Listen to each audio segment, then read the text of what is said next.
Bienvenidos a Crossroads. Con las elecciones intermedias próximas, existe una lucha sobre las leyes electorales y, lo más importante, sobre quién las controla. Mire, el presidente Donald Trump firmó una orden ejecutiva para poner a la Comisión Federal de Elecciones y a muchas otras agencias bajo la supervisión de la Casa Blanca. Eran independientes. Ahora no lo son. Y el Partido Demócrata ahora demanda por esto. Y en otras noticias, la administración Trump suspendió la ayuda a Ucrania. Esto ocurre después de una reunión muy tensa la semana pasada entre Trump, Vance y Zelensky, y mientras tanto, los aranceles de Trump a Canadá, México y China comenzaron hoy, anoche, a la medianoche. Y él dice ahora que no hay espacio para negociaciones al respecto. Mientras esto ocurre, Trump también anunció que Estados Unidos se opondrá a los aranceles sobre productos agrícolas externos, es decir, comida extranjera. Profundizaré en estas historias y en otras hoy, así que empecemos. Primero, con las elecciones intermedias próximas, se inicia ahora una batalla legal sobre las leyes electorales, y lo más importante, sobre el financiamiento de campañas. ¿Quién controla estas cosas? ¿Quién ejerce la supervisión? Pues el presidente Donald Trump dice que la Casa Blanca debe ejercer la supervisión. Él firmó una orden ejecutiva para poner a la Comisión Federal de Elecciones bajo la supervisión de la Casa Blanca. Ellos pueden decidir, ¿debemos hacer esto o no? Y los demócratas argumentan que esto debilita la independencia de la Comisión Federal de Elecciones y, por extensión, de las elecciones. La Comisión Federal de Elecciones se encarga de hacer cumplir las leyes sobre financiamiento de campañas y otras cosas. Una nueva demanda presentada por el Partido Demócrata podría pronto determinar la legalidad de la orden de Trump. Y francamente, ¿quién dirige las elecciones? Reuters dijo esto. Dijo que el presidente de Estados Unidos, Donald Trump, fue demandado el viernes por el Partido Demócrata por una orden ejecutiva reciente. El comunicado dice que la orden viola la ley electoral federal al otorgarle demasiado poder sobre la Comisión Federal de Elecciones. La demanda presentada en el Tribunal Federal de Washington, D.C. por 3 comités nacionales demócratas es la primera contra Trump durante el segundo mandato de la Casa Blanca de los republicanos. Solo llevamos un mes, ¿verdad? Esta es la primera demanda oficial de los demócratas. Ellos dicen que aplicarla sustituiría esencialmente las opiniones de Trump sobre disputas electorales por las de la Comisión Electoral bipartidista, y le permitiría dictar resultados. Además, el Congreso creó la Comisión Electoral en 1974 tras el escándalo de Watergate para supervisar las elecciones y hacer cumplir las leyes sobre financiamiento de campañas. La demanda cita al entonces presidente republicano Gerald Ford, quien dijo que ambos partidos políticos expresaron su satisfacción con esta ley. Él indicó que la ley permite competir de forma justa, pero, según la demanda, permitir que Trump gestione de forma minuciosa la comisión debilitaría su objetivo al permitir que un solo dirigente político partidista manipule las reglas electorales y resolver disputas contra sus oponentes. Mire, un poco de contexto sobre esto. Trump firmó una orden ejecutiva para establecer mayor supervisión de la Casa Blanca sobre alrededor de 80 agencias gubernamentales independientes. Eso incluye a la Comisión Federal de Elecciones y a muchas otras. Aproximadamente 2 se centran en las elecciones. Este es el documento oficial de la orden del 18 de febrero. Esto es lo que dice el comunicado de la Casa Blanca. Dice que hoy el presidente Donald J. Trump firmó una orden ejecutiva que asegura que todas las agencias federales rinden cuentas al pueblo estadounidense como exige la Constitución. Bajo esta orden ejecutiva, se indica que el artículo 2 de la Constitución de los Estados Unidos asigna todo el poder ejecutivo al presidente, lo que significa que todos los funcionarios y empleados del poder ejecutivo están bajo su supervisión. Eso, por supuesto, significa que todas estas agencias gubernamentales independientes, al formar parte del Poder Ejecutivo según la Constitución, están bajo el presidente. Y dicen que, dado que todo el Poder Ejecutivo reside en el presidente, todas las agencias deben presentar borradores de regulaciones para revisión de la Casa Blanca, sin excepción para las agencias llamadas independientes, como la Comisión Federal de Elecciones, excepto, dicen, para las funciones de política monetaria de la Reserva Federal. Dieron una excepción, la Reserva Federal, y además, dice que deben consultar con la Casa Blanca sobre sus prioridades y planes estratégicos, y la Casa Blanca fijará sus estándares de rendimiento. La Oficina de Gestión y Presupuesto ajustará las asignaciones de las agencias independientes para asegurar que se gasten los dólares de impuestos de forma sabia. El presidente revisará todo eso. Dice que el presidente y el fiscal general, sujetos a la supervisión y control del presidente, lo que significa que Trump seguiría estando técnicamente a cargo incluso con el fiscal general, interpretarán la ley para el Poder Ejecutivo. En lugar de que agencias separadas adopten interpretaciones conflictivas, también señala que el Poder Ejecutivo, el poder del presidente, sin responsabilidad, no tiene lugar en nuestra república. Que es un presidente, de otra manera, y dice que Estados Unidos se fundó sobre el principio de que el gobierno debe rendir cuentas al pueblo. Elegimos al presidente. El presidente tiene esta función y este poder, no los burócratas no elegidos. Y dice esto: por eso los fundadores crearon un solo presidente que está solo, investido del poder ejecutivo, y la responsabilidad de asegurar que las leyes se ejecuten fielmente. También señala que los votantes y el presidente pueden ahora responsabilizar a todas las agencias federales, no solo a los departamentos del gabinete, por sus decisiones, como exige la Constitución. Mire, básicamente, como esto se basa en un argumento constitucional, es muy probable que la demanda demócrata llegue eventualmente a la Corte Suprema. Y el argumento básico del lado de Trump es que, como él menciona, la Constitución escrita establece poderes para el poder ejecutivo del gobierno, principalmente bajo la Casa Blanca, para asegurar que los votantes puedan controlar a las agencias gubernamentales. Elegimos al presidente. El presidente nos representa en el proceso democrático porque somos una democracia representativa, que es una república. Ahora, la otra parte, los demócratas, argumentarían que el Congreso y el presidente o Gerald Ford crearon una ley que cambia esto. ¿Puede Trump simplemente cambiarlo haciendo una orden ejecutiva? ¿Anula una orden ejecutiva la legislación aprobada anteriormente? Pues veremos, porque Trump ahora argumenta que la ley creada por el Congreso y Gerald Ford es inconstitucional. Ese será el debate. Ahora, la idea es no tener agencias rebeldes que puedan básicamente hacer lo que quieran con poca responsabilidad y sin rendir cuentas a los votantes. ¿Cómo puede tener agencias dentro del poder ejecutivo de nuestro gobierno que no tengan que rendir cuentas al presidente? Ahora, la otra parte argumenta que tener cierta separación ayuda a asegurar que el presidente en funciones no influya en agencias que podrían beneficiarse políticamente. La Comisión Federal de Elecciones, por ejemplo, básicamente permitiría que quien esté en el poder revise leyes que podrían beneficiar o perjudicar al presidente o al partido del que forman parte, demócrata o republicano, durante una elección.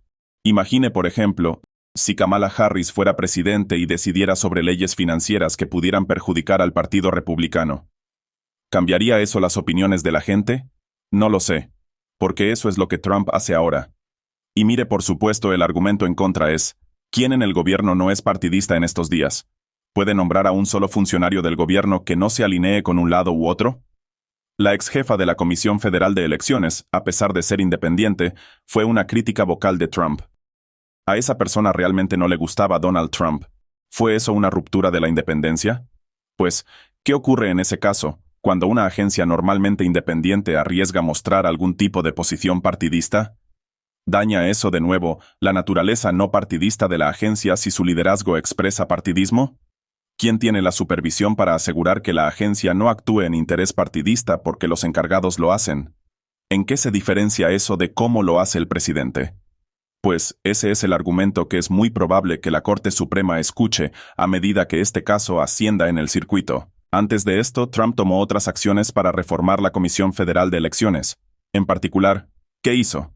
Él despidió a la presidenta. La despidió. La Comisión Federal de Elecciones, ¿verdad?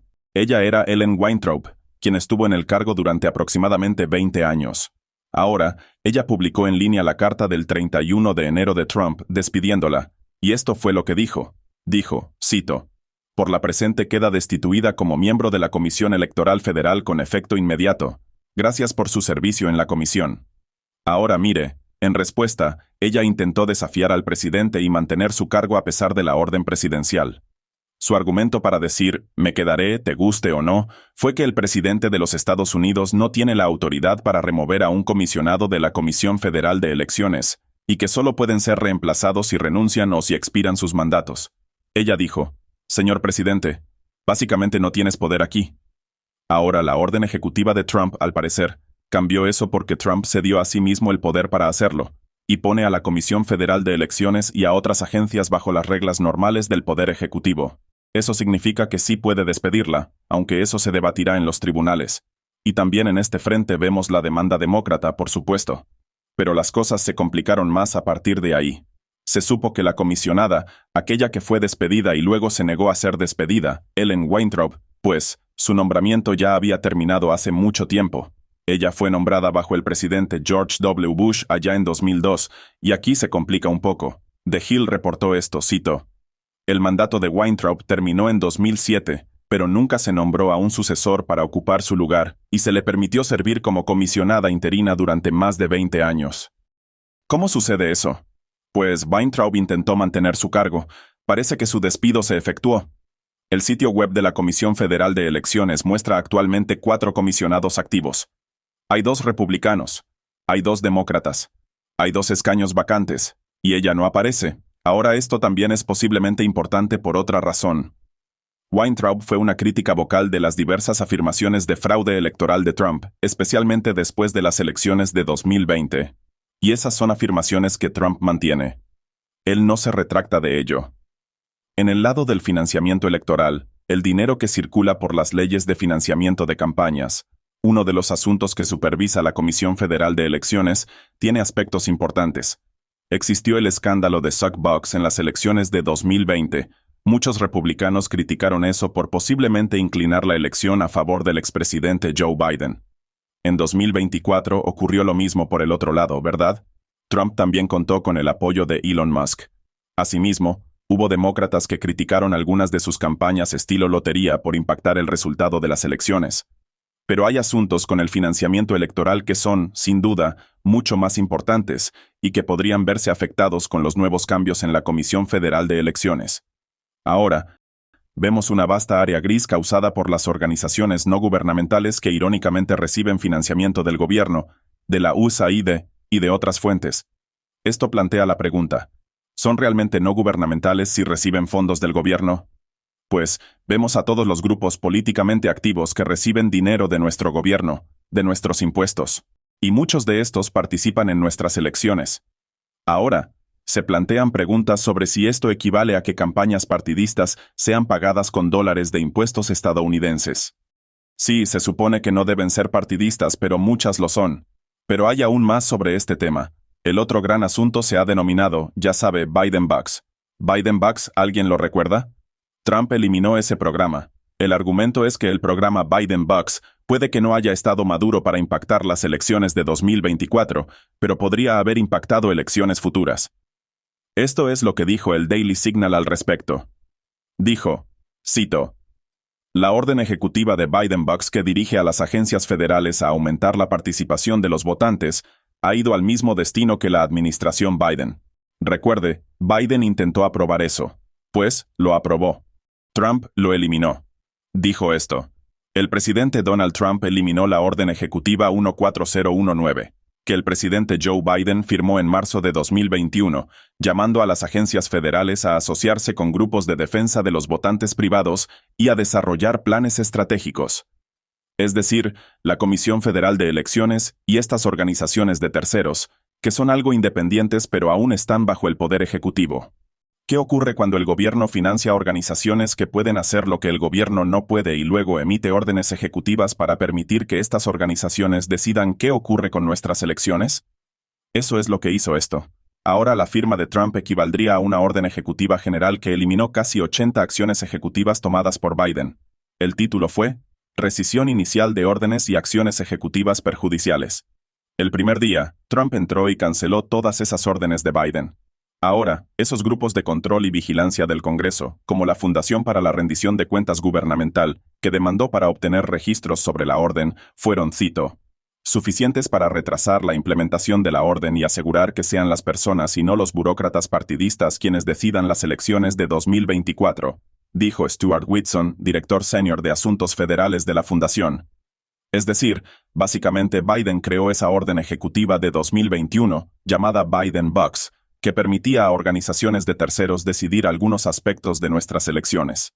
Diferentes acciones republicanas, acciones conservadoras y diversas organizaciones demandaron, y básicamente, impidieron que eso tuviera efecto, lo que significa que no se sintió en las elecciones de 2024, pero estuvo presente.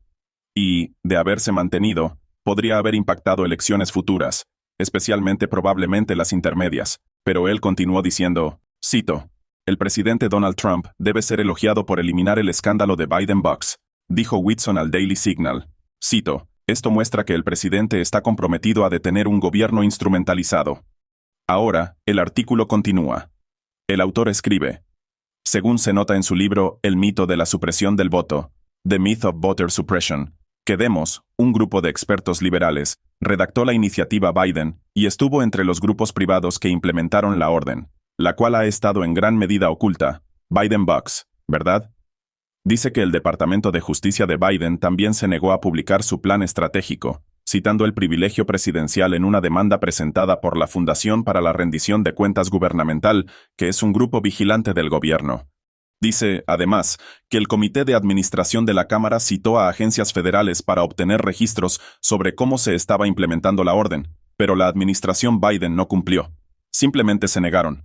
El Daily Signal informó primero, utilizando varias solicitudes de registros públicos, que bajo la orden las agencias federales cooperaron con numerosas organizaciones de defensa con inclinación izquierdista, como Demos, la Unión Americana de Libertades Civiles, la Liga de Mujeres Votantes, el Centro Brennan para la Justicia, la Acción Fair Fight, fundada por Stacey Abrams y otras organizaciones.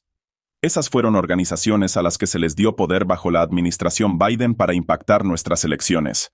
Eso se bloqueó para que no sucediera en las elecciones de 2024. Pero eso estuvo en vigor. ¿Dónde estaba la Comisión Federal de Elecciones en esto, verdad? También señala que muchos de los registros se obtuvieron mediante solicitudes de estados o de agencias pequeñas, lo que indica que existió cierta supervisión pública, pero se requirió mucho trabajo para conseguirla. En ese punto, esto también podría relacionarse con lo que ocurre ahora con la Comisión Federal de Elecciones. Si antes era posible crear leyes electorales asociando al gobierno con organizaciones profundamente partidistas, ¿también eso socavaba la independencia de las elecciones? Recuerde, la independencia de las elecciones es el argumento actual de la Comisión Federal de Elecciones. ¿Dónde estaban ellos en ese caso? En ese sentido, ¿cómo reaccionó la Comisión Federal de Elecciones ante Biden-Bucks mientras se ocultaban los hechos, mientras se negaban a cumplir con las órdenes y a ofrecer transparencia? Esa reacción o falta de ella fue también una decisión partidista. Pues, es muy probable que estas preguntas y otras se planteen a medida que este caso ascienda hasta la Corte Suprema, lo cual es muy probable que ocurra. Personalmente, también pienso que es importante ver estos hechos en relación unos con otros, no como temas aislados. Debes ver las conexiones. Estas acciones de la administración Trump se realizaron de forma muy coordinada.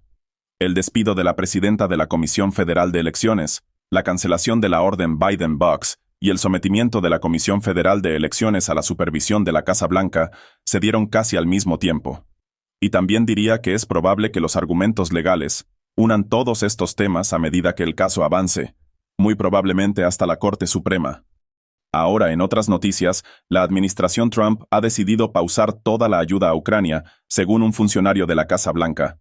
Y mire, esto sigue a la reunión muy tensa entre Trump, Vance y Zelensky la semana pasada. The Epoch Times dijo esto. Estados Unidos ha pausado la ayuda a Ucrania, según dijo un funcionario de la Casa Blanca al The Epoch Times el lunes. El presidente, dicen, ha dejado claro que se enfoca en la paz. Necesitamos que nuestros socios se comprometan con ese objetivo. Estamos pausando y revisando nuestra ayuda para asegurar que contribuya a una solución, dijo un funcionario de la Casa Blanca. Se añade que, desde que estallaron los combates entre Rusia y Ucrania en 2022, los Estados Unidos han enviado al menos $175,000 millones en ayuda, incluyendo efectivo y equipos militares, para apoyar los esfuerzos de defensa de Ucrania. Un punto importante es que gran parte de ese dinero no se destinó a la defensa, mucho de ese dinero se usó para financiar al gobierno ucraniano y pagar sus pensiones, entre otras cosas. Y diría que cortar ese dinero, ¿qué hace? No solo impacta la capacidad de combate de Ucrania, impacta la satisfacción, digamos, de todos los funcionarios alrededor de Zelensky.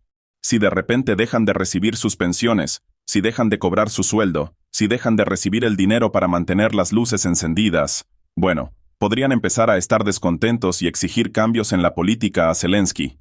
Esa es, al menos en mi opinión, la verdadera repercusión. Aún no tenemos detalles específicos sobre el alcance de esta pausa, pero la Casa Blanca ha dicho que la ayuda está en revisión. El vicepresidente J.D. Vance salió anoche en Fox News con Sean Hannity y habló un poco más sobre lo ocurrido en la reunión del viernes pasado con Zelensky y dijo que la mejor manera para que Ucrania tenga una garantía de seguridad es ofreciendo a los estadounidenses beneficios económicos en el futuro de Ucrania. Mire esto. Lo que el presidente Trump ha dicho clara y consistentemente es, por supuesto, la puerta está abierta siempre que Zelensky esté dispuesto a hablar en serio sobre la paz. No puedes entrar a la oficina Oval ni a otro lugar y negarte siquiera a discutir los detalles de un acuerdo de paz. Mira, esto no va a hacer feliz a nadie. Los rusos tendrán que ceder cosas. Los ucranianos tendrán que ceder cosas. No puedes ir a la oficina Oval y decir, bríndanos garantías de seguridad. No nos involucraremos siquiera en lo que estemos dispuestos a ceder. Esa ha sido la postura ucraniana. Cuando esa postura cambie, como dijo el presidente Trump, cuando estén dispuestos a hablar de paz, creo que el presidente Trump será la primera persona en tomar el teléfono. Si quieres garantías de seguridad reales, si quieres asegurar que Vladimir Putin no invada Ucrania de nuevo, la mejor garantía de seguridad es ofrecer a los estadounidenses beneficios económicos en el futuro de Ucrania. Esa es una garantía de seguridad mucho mejor que 20.000 soldados de algún país aleatorio que no ha peleado una guerra en 30 o 40 años. La garantía de seguridad, y también la garantía económica para Ucrania, es reconstruir el país y asegurar que Estados Unidos tenga un interés a largo plazo. Ahora, en este tema, después de que el presidente ucraniano Zelensky tuvo su discusión con el presidente Trump y el vicepresidente J.D. Vance, él se fue a Europa. Los líderes europeos ahora evalúan si pueden sostener la guerra de Ucrania con Rusia sin la ayuda de Estados Unidos. Por ahora, Francia y el Reino Unido proponen que Ucrania considere una tregua parcial de un mes con Rusia. No queda claro si eso sucederá, porque, mire, por el lado de Zelensky, lo acusan de haber bloqueado el alto el fuego planeado. Él argumenta que no puede haber paz hasta que Ucrania tenga una garantía de paz a largo plazo. Y él sugirió que, nuevamente, está abierto al acuerdo mineral con Estados Unidos. Pero la administración Trump dijo, sin acuerdo a menos que haya un acuerdo de paz. No vamos a ir allí y extraer minerales mientras sigues luchando en la guerra, lo que solo la sostendría de nuevo. Entonces, ¿cómo se ve la situación para Europa? Bueno, el primer ministro del Reino Unido sugiere que podrían enviar tropas británicas a Ucrania, y hay encuestas que indican que esto tiene apoyo, aunque sería en el contexto de un acuerdo de paz. Daily Mail dijo esto. Dijo que más de la mitad de los británicos apoyan enviar tropas británicas a Ucrania, según una encuesta. Casi 6 de cada 10, 58%, dijeron en una encuesta de YouGov que apoyan de forma fuerte o moderada el despliegue de tropas británicas en caso de un acuerdo de alto el fuego. Esa es la salvedad aquí. Dice que apenas una quinta parte dijo que se oponía a tal medida, pero también se señala que la mayoría de los votantes apoyan a Sir Keir Starmer después de que él fue uno de los primeros líderes europeos en decir públicamente que estaba listo y dispuesto a poner tropas británicas en el terreno para hacer cumplir cualquier acuerdo de paz. YouGov también encontró que 55% de esos británicos se oponen a aumentos de impuestos para pagar un aumento en la defensa, lo cual es incómodo porque probablemente lo necesiten, lo que sugiere que prefieren recortes en otros gastos para pagarlo. No tienen el dinero para ello, pero quieren hacerlo de todos modos. Además, Alemania habla de reclutar personas, básicamente reintroduciendo el servicio militar obligatorio para poner tropas en Ucrania. Ahora mira, en esto también, las empresas de armas, todas las empresas que fabrican armas, están ganando mucho, aunque esto también se puede atribuir a que los países europeos buscan aumentar el gasto militar. The Epoch Times dijo esto. Las acciones de los gigantes armamentistas europeos han subido significativamente por la perspectiva de un aumento en el gasto militar de los países de la Unión Europea. Probablemente están muy contentos en este momento. Pueden fabricar más bombas y armas porque podrían usarse. Dice que el mercado reaccionó a una cumbre de líderes europeos que planificaron un aumento en el gasto militar para apoyar a Ucrania, lo que provocó un repunte en algunas de las mayores empresas armamentistas con sede en Europa. El 3 de marzo, las acciones de Rheinmetall, la mayor empresa de defensa de Alemania, subieron 13,7%, mientras que Leonardo subió 16% en Milán. Francistale subió 16%. Los sistemas BAE del Reino Unido subieron 14,5%. Si invierte en el complejo militar industrial, el dinero fluye en este momento. Se señala que la cumbre del 2 de marzo en Londres se dio después de que la reunión del presidente ucraniano Volodymyr Zelensky en la Casa Blanca el 28 de febrero terminó en una discusión acalorada. La cosa se desmoronó y las empresas armamentistas se dispararon. ¿Qué le dice eso, verdad? Pues algunas personas pueden anticipar que muchas más bombas, armas y otros elementos van a tener alta demanda. Ahora, por el lado de Zelensky, parece que él no tiene esperanza de que la paz ocurra siquiera. Recientemente se le citó diciendo que un acuerdo para terminar la guerra entre Rusia y Ucrania está, cito, muy lejano. Él dice que será una guerra larga. Acaba de empezar, efectivamente, ¿verdad? Ahora Trump fue rápido en criticar esa declaración. Y esto es lo que Trump dijo en una publicación en Truth Social. Él dijo, cito, «Esta es la peor declaración que podría haber hecho Zelensky, y Estados Unidos no la tolerará por mucho más tiempo. Es lo que yo decía. Este hombre, Zelensky, no quiere que haya paz mientras cuente con el respaldo de Estados Unidos. Y Europa, en una reunión que tuvieron con Zelensky, afirmó claramente que no puede hacer el trabajo sin los Estados Unidos. Necesitan a Estados Unidos para que continúe. ¿Qué le dice eso a Rusia, verdad?» Trump dijo, cito, «¿Qué estaban pensando?» Ahora mira, Elon Musk también respondió a este intercambio. Nuevamente, debe estar a cargo de Doge. Y Musk escribió en una publicación en X, cito, «Zelensky quiere una guerra eterna, una trituradora de carne política interminable. Esto es malvado», dijo. Ahora, por el lado de Estados Unidos, parece que los Estados Unidos se mueve para retirarse del conflicto. Estados Unidos retira básicamente dinero y otros recursos. Esto incluye las políticas de defensa de los Estados Unidos, incluso contra Rusia. Telegraph dijo esto. Dijo que el jefe del Pentágono de Donald Trump ordenó detener el trabajo para contrarrestar las amenazas cibernéticas provenientes de Rusia. Dice Pete Hegseth. Nuevamente, el jefe del Departamento de Defensa en este momento. Las instrucciones son parte de una reevaluación mayor de todas las operaciones contra Moscú, dijeron funcionarios de los Estados Unidos. Dice que la orden al general Timothy Hoff, el jefe de mando en esa región, refleja la decisión de la administración Trump de minimizar las amenazas provenientes de Rusia a principios de la semana. Lysil Franz, la subsecretaria adjunta de Seguridad del Ciberespacio Internacional en el Departamento de Estado, destacó a China e Irán, pero no a Rusia. Esto significa que el Partido Comunista Chino sigue siendo una amenaza. Irán sigue siendo una amenaza. Ya no consideran a Rusia como una amenaza para los Estados Unidos, al menos no como la mayor amenaza a la infraestructura de los Estados Unidos. Dice que, en el fondo de estas medidas, hay una inclinación hacia Moscú por parte de la administración Trump, invirtiendo la política de la administración Biden de intentar aislar a Rusia tras la invasión de Ucrania. Ahora, mire, esto vuelve a lo que he estado diciendo. Parece que Trump quiere sacar a Rusia de depender del Partido Comunista Chino. Básicamente, las políticas para enfriar las relaciones entre Estados Unidos y Rusia podrían tener el efecto de romper el control del Partido Comunista Chino sobre Rusia, porque Rusia no tiene a dónde ir en este momento. No pueden ir a Europa, no pueden ir a los Estados Unidos. Están básicamente limitados a la red de países del tercer mundo del Partido Comunista Chino. Incluso si Rusia se reúne con uno de estos países, el Partido Comunista Chino los castiga. Esto significa que Rusia está en una posición en la que no quiere estar. Está obligada a estar allí, quizá por sus malas decisiones, pero está obligada a estar allí. La administración Trump reconoce al régimen iraní y al Partido Comunista Chino como amenazas importantes, no amenazas menores, pero dice que podemos sacar a Rusia de esa dependencia.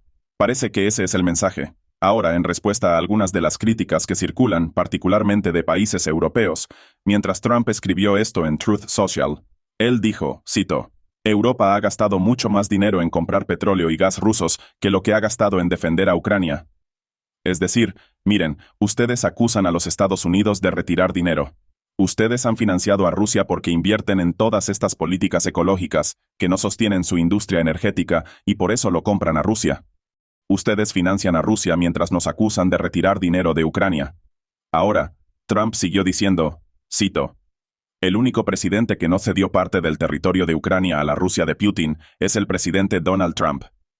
Él dijo, «Recuerda eso cuando los demócratas débiles e ineficaces critican y las noticias falsas publican todo lo que dicen con gusto». Históricamente recuerde que el conflicto en Ucrania comenzó en 2014, cuando Barack Obama era presidente. Y Ucrania volvió a perder territorio frente a Rusia en ese entonces. Eso no ocurrió bajo Trump, ocurrió bajo Obama. Y luego, por supuesto, bajo Biden reiniciaron la guerra. Ese es el argumento de Trump con esto. Ahora Trump también agregó, cito, «Debemos dedicar menos tiempo a preocuparnos por Putin y más a preocuparnos por las bandas de violadores de migrantes, los capos de la droga, los asesinos y las personas de instituciones psiquiátricas que entran a nuestro país». Trump nuevamente alega que muchas de las personas que han entrado ilegalmente a los Estados Unidos son presos, pacientes mentales y demás, que se ven forzadas a salir de sus países porque sus propios gobiernos no los quieren y por eso los envían aquí. Y así, Trump dijo, cito, para que no terminemos como Europa, es decir, que Europa lidia con bandas de violadores, asesinos, terroristas y demás, y América no quiere eso. Él sugiere que eso es más preocupante para nosotros. Y francamente, si mira las cifras de muertes, ¿qué son? 70,000 estadounidenses muertos cada año por el fentanilo. Algunos dicen que incluso más. Trump dice ahora 100,000. Eso es más gente que en una guerra. Estamos perdiendo estadounidenses a la escala de una guerra debido a estas políticas de fronteras abiertas y a la laxitud para detener la entrada de drogas a nuestro país, ¿verdad? Ahora, respecto a ese punto de las declaraciones de Trump sobre las amenazas del narcotráfico, la migración masiva y otros problemas, él también actúa en ese frente. Sus aranceles, que antes había pospuesto sobre México, Canadá y China por la migración masiva y el fentanilo, ya han entrado en vigor. Entraron en vigor a la medianoche. Hablaré más sobre esto después de un descanso de 1 minuto, así que no se vayan. Un espectáculo realmente importante para cada uno de nosotros. Esto es lo que usted ha estado esperando. Véalo por lo menos una vez en su vida. Shen Yun.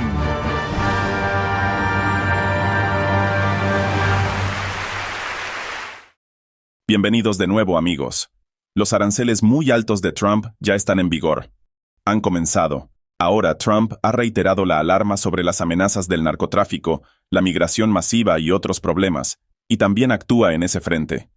Sus aranceles, que antes había pospuesto sobre México, Canadá y China por la migración masiva y el fentanilo, ya entraron en vigor desde la medianoche de anoche. Estos aranceles incluyen un arancel del 25% sobre México y Canadá en casi todo, y el doble del arancel adicional del 10% sobre las importaciones chinas. Y recuerde, aunque es menor para China, también importamos mucho más de ellos. Estos fueron anunciados en una publicación en Truth Social por Trump el 27 de febrero, y Trump dijo, cito, las drogas siguen inundando nuestro país desde México y Canadá a niveles muy altos e inaceptables.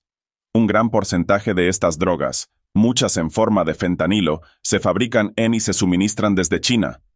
Más de 100,000 personas murieron el año pasado debido a la distribución de estos venenos peligrosos y altamente adictivos. Y él dijo, cito, millones de personas han muerto en las últimas 2 décadas. Las familias de las víctimas están devastadas y en muchos casos, prácticamente destruidas. No podemos permitir que esta plaga siga dañando a los Estados Unidos, y por lo tanto, hasta que se detenga o se limite seriamente, los aranceles propuestos que entrarán en vigor el 4 de marzo se aplicarán según lo programado. Él dijo que probablemente a China se le cobrará un arancel adicional del 10% en esa fecha. Ahora, ha llegado el día. No hay margen de maniobra en absoluto, ya está en vigor. Trump dijo a los periodistas ayer que no había espacio para negociaciones de última hora para evitarlos. Mire esto. No queda espacio para México ni para Canadá. Los aranceles, ya sabes, están listos. Entrarán en vigor mañana. Y para que lo entiendas, grandes cantidades de fentanilo han inundado nuestro país desde México y, como sabes, también desde China, donde va a México, a Canadá, y China también tuvo un adicional del 10. Así que es 10 más 10. Y viene de Canadá y de México. Y eso es muy importante decirlo. Además de esto, Trump también anunció ayer que los Estados Unidos impondrán aranceles sobre productos agrícolas externos a partir del mes que viene. En Truth Social, Trump dijo, cito, a los grandes agricultores de los Estados Unidos, prepárense para empezar a producir muchos productos agrícolas que se venderán dentro de los Estados Unidos. Los aranceles se aplicarán a productos externos el 2 de abril. Diviértanse.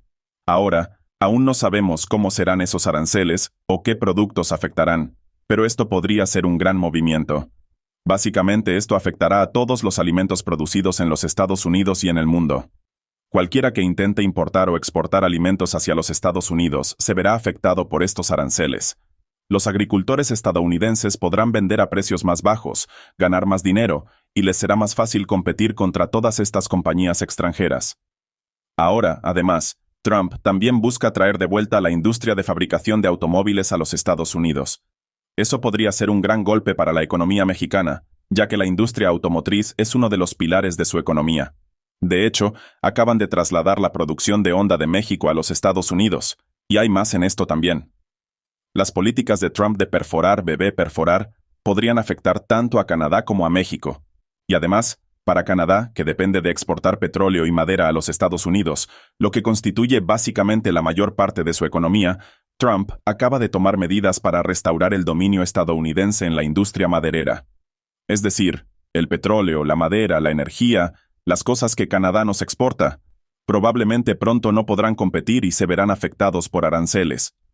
Trump firmó una orden ejecutiva la semana pasada para la expansión inmediata de la producción maderera estadounidense, diciendo, cito, la producción de madera, tablón, papel, bioenergía y otros productos de la madera, la producción maderera, es crítica para el bienestar de nuestra nación.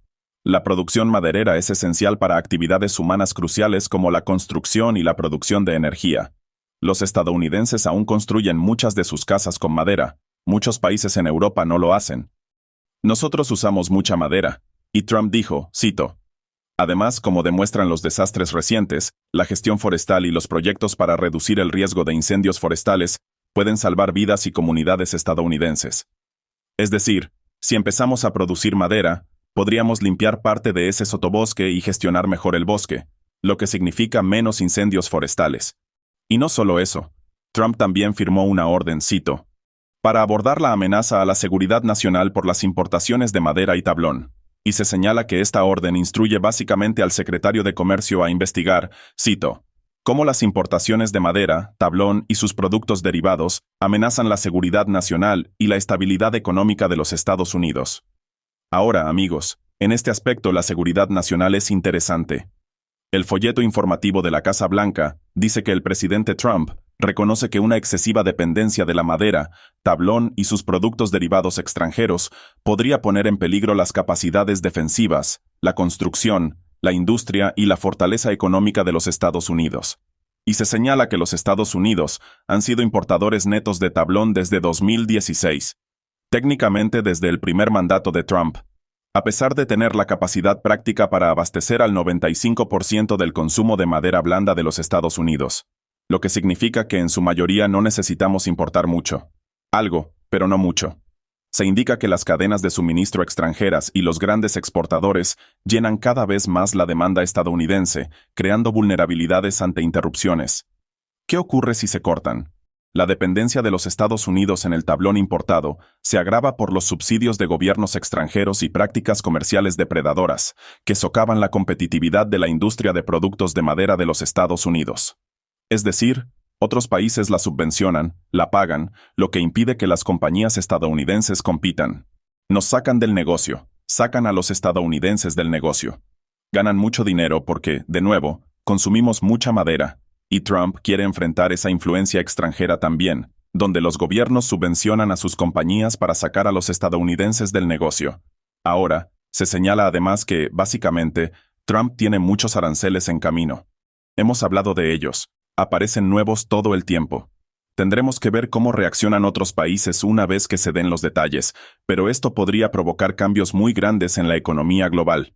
Estamos viendo muchos cambios importantes en este momento. Los aranceles, la eliminación de aquello que ha estado socavando la competitividad estadounidense y demás. Todo esto está cambiando, y muchos países que han vivido aprovechándose de los estadounidenses, bueno, ahora se enfrentan a una realidad muy diferente. Veremos cuál es el impacto, y amigos, seguiremos actualizando sobre esto. Dicho esto, denle like, dejen un comentario. Pasemos a algunas preguntas.